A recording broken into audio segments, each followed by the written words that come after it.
Hey everyone, Dr. Luke Peterson here, physical therapist with the Knee Replacement Therapist. In this episode of the Knee to Know Show, I'm going to review lateral band walks or sidestepping. This is a great exercise for strengthening the hips and muscles around the hips after knee replacement surgery or just in general. Before I jump into that, be sure to hit your subscribe button and turn on the notifications to catch all of our latest videos related to knee replacement surgery, exercises, rehab and recovery, and much more. So lateral band walks is really a strengthening exercises for your hip muscles. And you say, why do we focus on the hip if we had a knee replacement surgery? Well, the hip and the knee and really all the parts of your leg, your ankle, your foot, your low back, everything is going to be interconnected and play a role in your movement and function and mobility either before or after surgery. So with good strength and good stability through your hip joints, that's going to make walking easier, that's going to make getting up and down from surfaces easier, and just general function and mobility is going to go a lot easier, and it's going to put less stress and less forces that we don't necessarily want going through your knee joint. So to do lateral band walks, I like to use a TheraBand, or a looped TheraBand. You can do this as well without a TheraBand. You just don't have that resistance as much and you won't feel it as much when you're doing the exercise. You can also just get a regular TheraBand and tie it in a knot too, and that's easy enough. So you want to put it around both legs. Now the higher up the TheraBand is, the easier this exercise is going to be. So if you have it up close to the knees, that's going to be the easiest.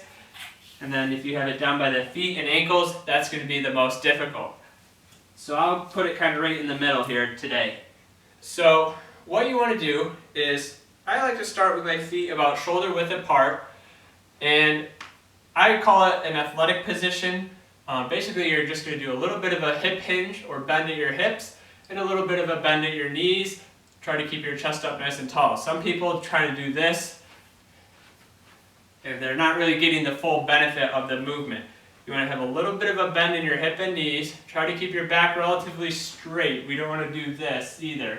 Kind of keep that chest up, keep the back straight. An athletic position, I call it. You can put your hands on your hips, you can put your hands at your side, whatever feels comfortable. And all you're going to do is just take one step and then back. A couple important things is, one, we want to control the movement of our legs in the band. Nothing should be flying in like this, uncontrolled. Everything should be controlled. And I actually tell people, don't let your feet touch each other. And that kind of forces them to control that back leg as it comes over. Some other things to keep in mind is we want to keep our hips and our back nice and level and forward. We don't want to be leaning like this. This is a compensation. So it's, again, in that nice athletic position, a little bit of bend in the hips and the knees. Don't let the knees cave in as well. Don't let the feet cave in. Keep everything nice, good alignment. If you have a mirror or something that you can do this in front of, when you're getting the idea of it, that's awesome.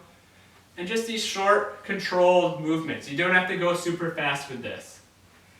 And maybe do, 10 feet, 10 yards one way, do one or two times, depending on what you can tolerate, and then kind of progress and build up from there.